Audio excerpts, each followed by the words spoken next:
Hey everybody, welcome to the review video. The first section, they ask us to simplify. So one good strategy is to turn everything into sines and cosines.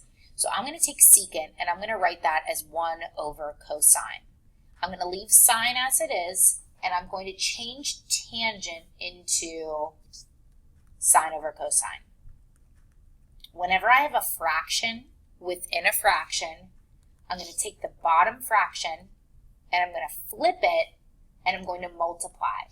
So my numerator becomes my denominator and my denominator becomes my numerator. Now I have sine divided by sine. So I'm left with 1 over cosine times cosine.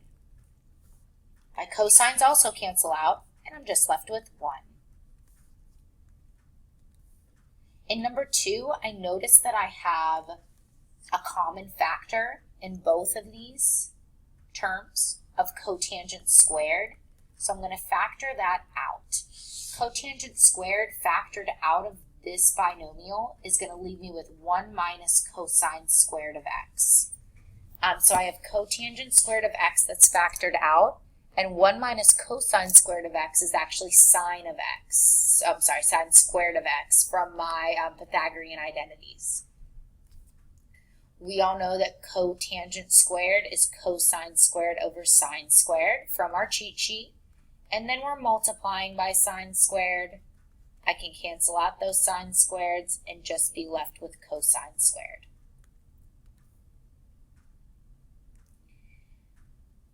In number 3, I'm going to multiply these. I'm going to FOIL.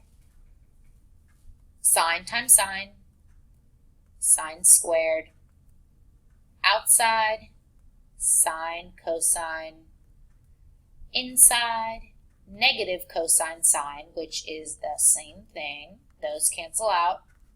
And then negative cosine times positive cosine is negative cosine squared. I am left with sine squared of x minus cosine squared of x, which is not my Pythagorean identity. That will be sine squared plus cosine squared. Some other ways you might see this written is you might see a substitution in for cosine squared, since cosine squared is 1 minus sine squared, which becomes negative 1 plus 2 sine squared. Or sometimes you see it with a substitution in for sine squared as 1 minus cosine squared, and it's 1 minus 2 cosine squared. Sometimes you see it written like that. Okay, in no circumstances in the whole entire world does this equal sine squared plus cosine squared. No, it doesn't. No, it doesn't. No, it doesn't. No, it doesn't. Squaring means times itself. So we have to write out sine of x cosine of x times sine of x cosine of x. Sorry, I don't think I said the plus sign in between. Sine of x plus cosine of x, sine of x plus cosine of x. Okay, now we FOIL. Sine squared, outside, inside, last. These do not cancel out. They're actually the same thing. So it becomes 2 sine x cosine of x. Now here, I do have my Pythagorean identity. Sine squared of x plus cosine squared of x is 1.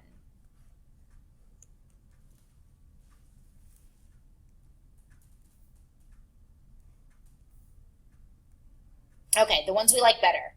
Verifying. I know that everything's going to cancel out, and I'm just going to be left with 1. Those are much easier.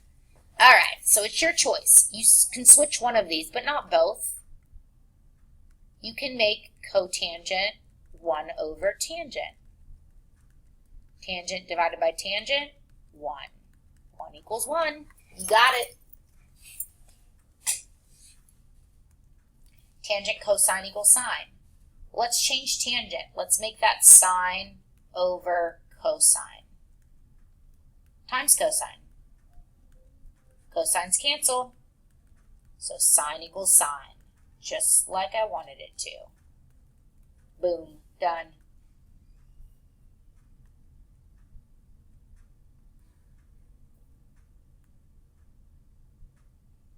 Okay, something a little more difficult. So if we look at our Pythagorean identities, 1 minus sine squared is cosine squared. So I can go ahead and replace 1 minus sine squared with cosine squared.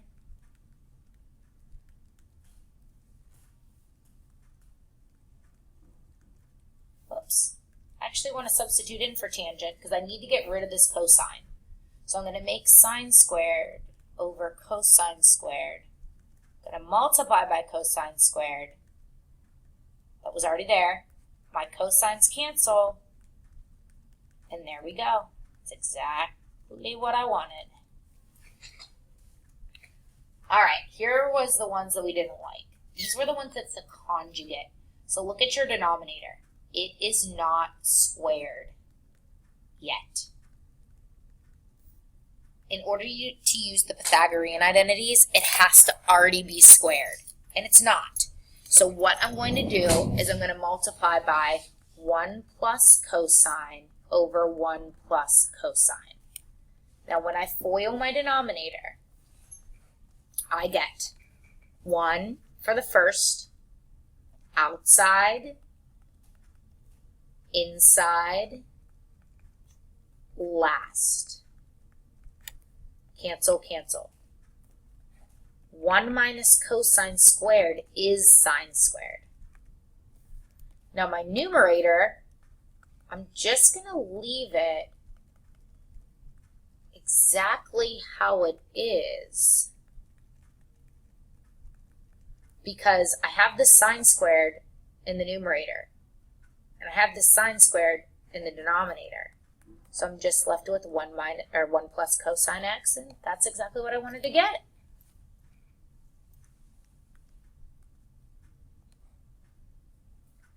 All right, some solving.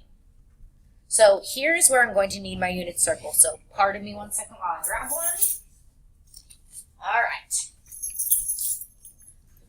So it says find all solutions of the equation. So sine of theta equals half.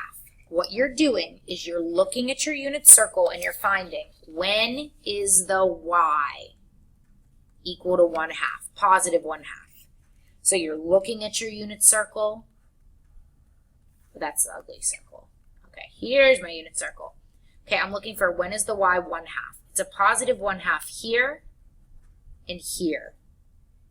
That's at pi over 6 or 30 degrees. And 5 pi over 6, or 150 degrees. And they said to put it in degrees, so that's what I'm doing. Quadrants 1 and 2 have positive y's. All right, secant equals square root of 2. Well, I need to use my reciprocal here. So I have cosine equals 1 over the square root of 2. After I rationalize, I'm left with square root of 2 over 2. So I'm looking on my unit circle again. When is the x value, I just can't leave that up there. When is the x value square root of 2? Well, x is positive in quadrants 1 and quadrants 4. So this would be at pi over 4 or 45 degrees and also 7 pi over 4, 315 degrees. These two are both my answers.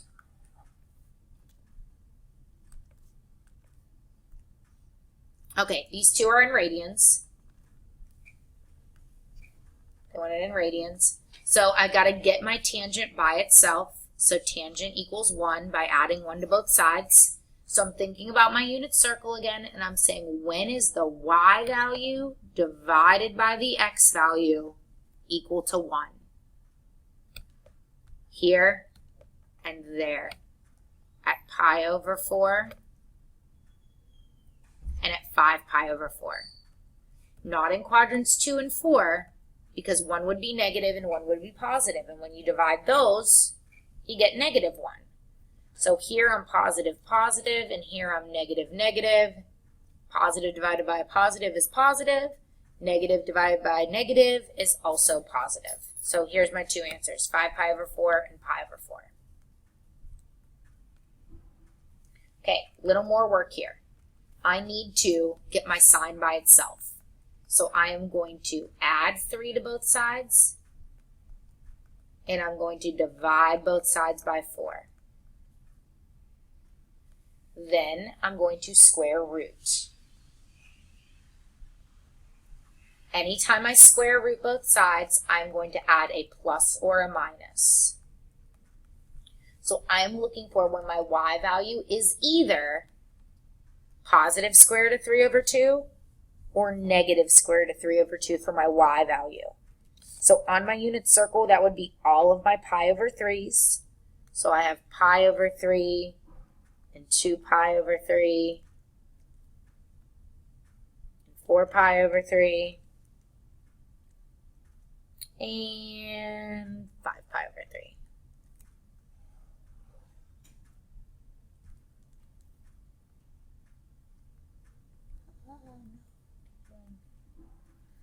All right, that's solving. Okay, use the sum or difference formulas to find the exact value of 195. All right, so 195. Let's think about our unit circle. How can we either add things on the unit circle to get 195 or subtract things on the unit circle to get 195? Off the top of my head, I can think of 150 and 45.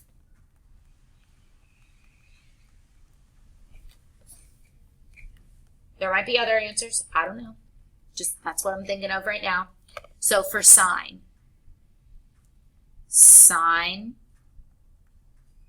wants to sit with cosine.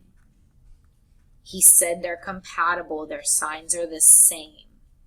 His brother will sit with her sister.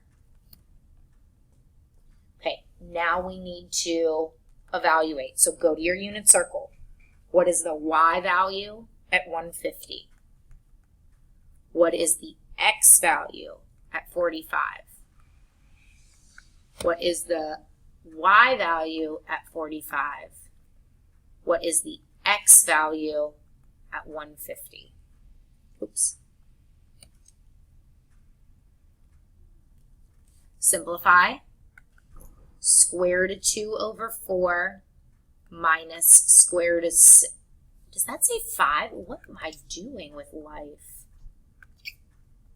Square root of 6 over 4.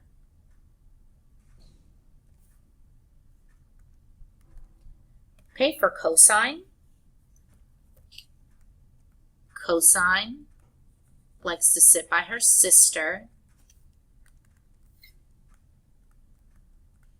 She said that their signs are opposite. And then Sinbad has to sit by his brother. Okay? Cosine of 150. What is the x value at 150? What is the x value at 45?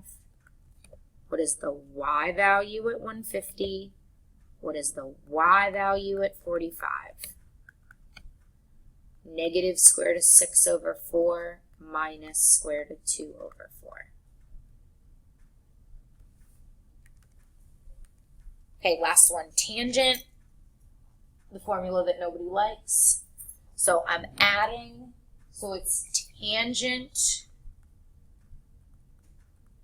plus tangent 1 minus tangent. And those get multiplied in the denominator. Okay, hopefully we'll have some easy tangents here. Okay, tangent of 150. So the ordered pair at 150 is negative square root of 3 over 2, positive 1/2. So when you divide those, y over x, your 2's are going to cancel. You're left with 1 over the negative square root of 3. And after you rationalize, you're left with negative square root of 3 over 3.